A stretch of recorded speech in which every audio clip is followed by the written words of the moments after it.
nĩ tharĩkĩra ĩrĩa ĩtigire mĩitũ ĩtatũ ĩtete mĩoyo yao gũkũ ũngĩ ũmwe agĩikio ngono nĩ maabitha a borithi thutha wa ndathũkanĩrio ndũrũ ya mĩcinga. Kũringana na mũtabania wa borithi kaunti-inĩ ya Kiambu Adiel Nyange, mĩitũ ĩno ĩingĩrire kambuni-inĩ ĩno thutha wa gũthaya arangĩri na mĩkanda thutha-inĩ maingĩra na kwambĩrĩria kũbokera indo ngari-inĩ na itanya rĩa gwĩthara nacio. They were cutting the razor wire plus the electrical wires and they started entering inside from behind.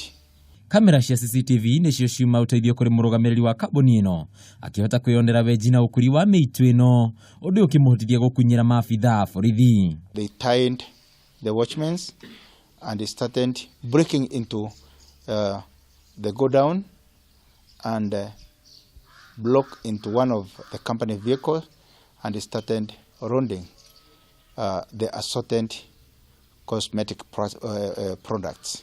Ona thengia kũraga mĩitũ ĩno na ũngĩ ũmwe gũikio ngono, mĩitũ ĩngĩ nĩ tharire na indo cia mũigano ũtoĩkaine. Nyange akiuga maabitha a borithi nĩ magũtigĩrĩra indo icio nĩ ciahithũkio. Immediately after they arrived, these thugs and sentries whom they had posted to watch when the police will be coming, and immediately after the police arrived, they were challenged, but instead the thugs started shooting to the police.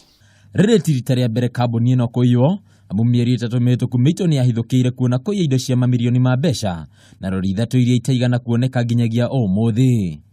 Handũ-inĩ ha Kameme TV, rĩtwa rĩakwa nĩ Bataru wa Mwangi.